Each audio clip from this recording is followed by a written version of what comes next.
If you're someone who struggles with patience, if that is not your forte, then woo, I got the process for you. The student visa process to enter France, particularly as an American, will test that and then some. And not only will it test your patience, it'll also give you a great, nice, beautiful introduction into the notorious thing known as French bureaucracy.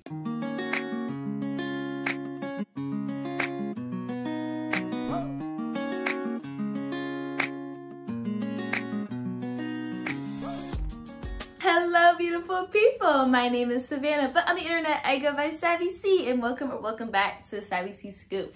Today's video is going to take you guys along and just walk you through the student visa process to live in France. I'm here studying for my master's in global communications at the American University of Paris, and to do so, since I was accepted into a program that was longer than 90 days, I needed a long stay student visa, and to do that is a bit of a process, but in this video I'll just break that down into 3 sections. So I'm going to break it down like a traffic light, right? So, you know, green means go, not that hard. Yellow, ooh, slow down a little bit, gotta, you know, a little back and forth, some process. And then red is like, skirt.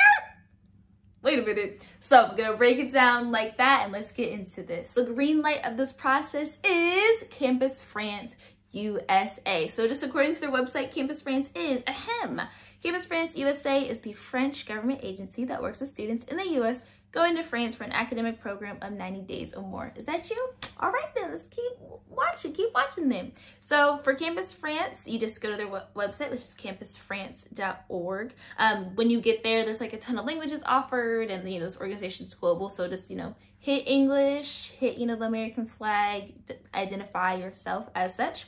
Then you go to the Études en France enrollment procedure, and then with that platform, you will make an account that, you know, you will log into and start this process of the application. So for this, for your email, and then of course for your password, but especially for your email, pick something that you will use and will have access to the whole time. So if, like for me, I was applying here for graduate school, so I wouldn't use my undergrad email because I wouldn't have access to it my full duration here and perhaps beyond. So just create a little, you know, Gmail, I don't know, whatever on the side, so you have access to that email the entire time, and to have to keep that out through the duration of this process, having the same email address. So it's just all in one centralized area.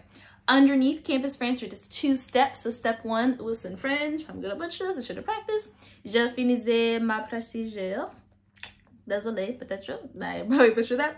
And so for that, you just simply indicate, you know, why you're studying in France and for what reason.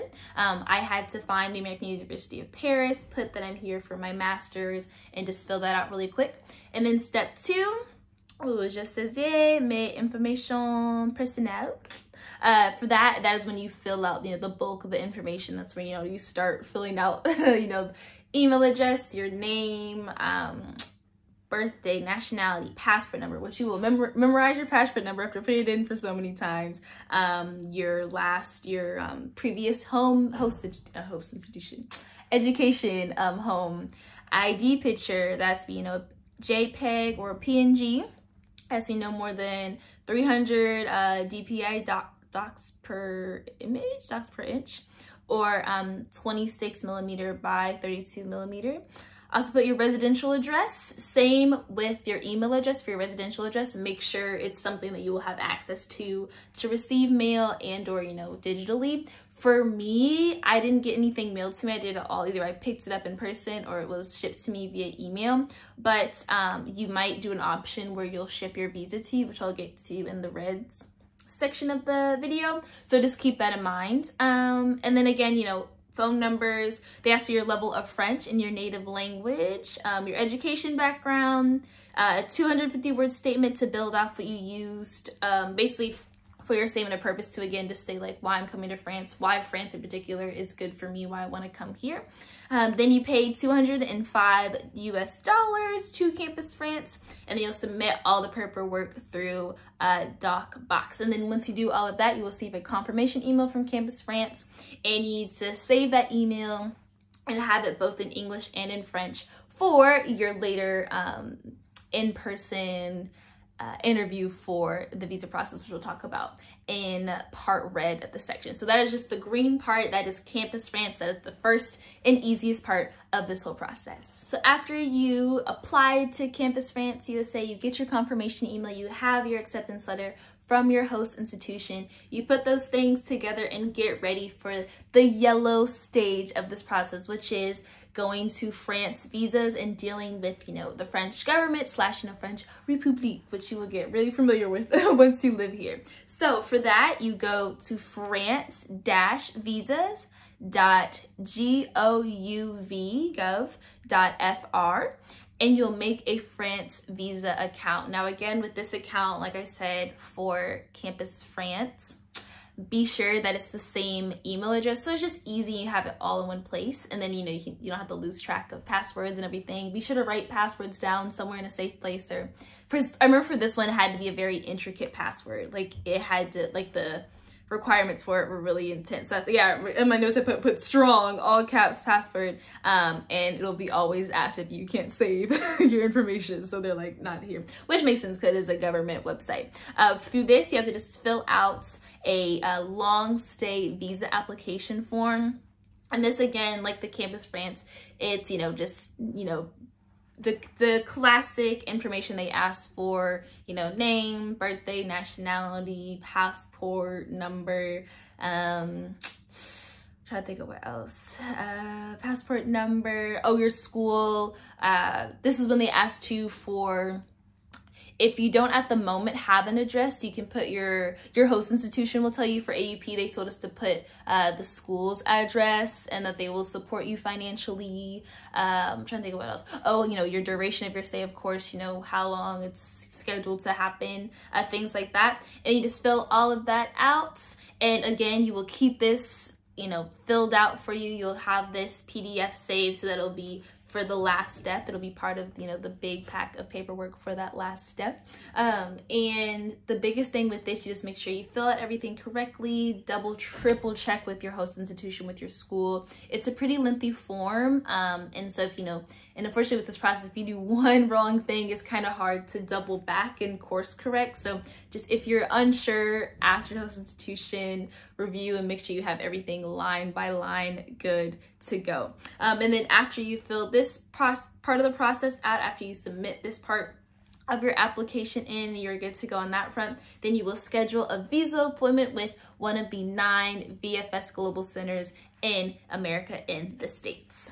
And here we are at the red light spit show, because girl, you're gonna need some practice, you're gonna need some patient practice, you're gonna need some patience, you're gonna need some music to get through the final step, which is dun, dun, dun, the VFS French consulate interview. Don't be scared though, have no fear, your girl Savvy C is here, okay? So according to the website, VFS Global is an external agency responsible for managing all visa appointments and visa application submissions across the US in 9 cities in the consular jurisdictions. Now, this is kind of confusing and something I learned. I'm like 99% sure there are more French embassies in the States than 9, but not all of them, nor the cities they're in, have a VFS center. So here are the cities. They have 9 locations: Atlanta, Boston, Chicago, Houston, Los Angeles, Miami, New York, San Francisco, and Washington, D.C. Now, I'm obviously very biased. I'm from the DMV, woo woo, born in D.C. But if you can, go to DC, because everything is processed through through DC. So if you can, go there. And two, this really sucks and blows, and again, just tests your patience, and it can also too kind of be a bit discriminatory for those who don't have the passive income to just book a flight or drive to these places, especially in COVID. But it is definitely doable. Make this plan now. You're watching this now, so hopefully ahead of time you have a heads up. But if you live in Hawaii, if you live in Alabama, if you live in Missouri, it's hard to get to one of these cities if it's not near you. So just try as best as you can to do so. It has to be in person, and in a second I'll break down all the documents you need to go with there.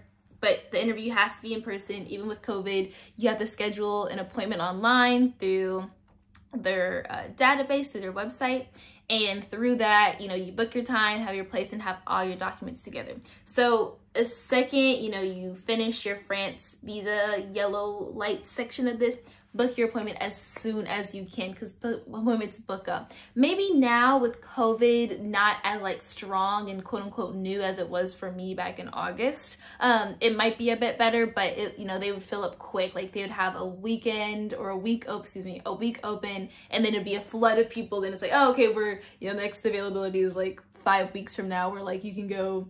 So just again, just check periodically, check all the time, check group messages, email the school, call somebody at the school, constantly be in communication with your school so you know. You have to pay fees for booking too as well, just to reserve your spot there. And then once you visit the center, you have to have all your paperwork needed. And I recommend, I'm about to break down the documents you need, have 2 copies of everything. If they ask for it in English and in French, do so. In the description box, I will link to a slideshow that helped me of just break down like what you need for it. I say, you know, the more you have, the better. It's better to be over prepared than under prepared and be, you know, like scrambling. When I went to get my appointment done in DC, there was a girl in front of me with her father. She was about to be 18. She was entering here for college, and like there were 2 or 3 pieces of paperwork that they just didn't have. And so they had, I went to the one in DC, they had computers and a printer there, but like she had to leave her spot in line, go do that printing, and then like someone else had to come in. So it's kind of very like the DMV, you know, those types of processes where it's like you just want to do it all in one sitting, have the paperwork, just ultimately rip the band-aid off and be good to go.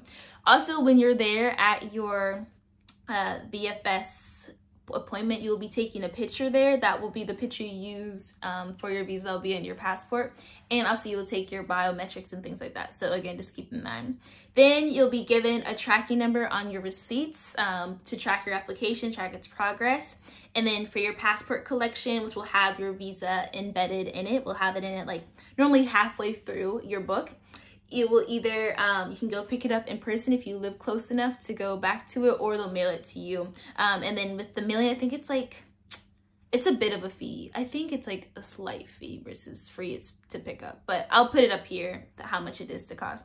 And I would say average at least 3 to 5 weeks of hearing back. Again, with COVID, you know, that just, it can fluctuate. There was an option I remember seeing of like expediting it, but I think COVID took that away. So just keep that in mind of just having at least like 3 weeks of buffer time between like your flight. So here are briefly the document guidelines, your visa application form. So just, you know, the initial, like, I want to do this. This is me declaring to do so. The France visa receipts. So you paying, confirming, you know, the yellow step. Your ID photograph, which is separate from the photograph you take. It's weird, but I don't know, whatever. Travel document. So, you know, ID, so passport. Campus France USA confirmation email.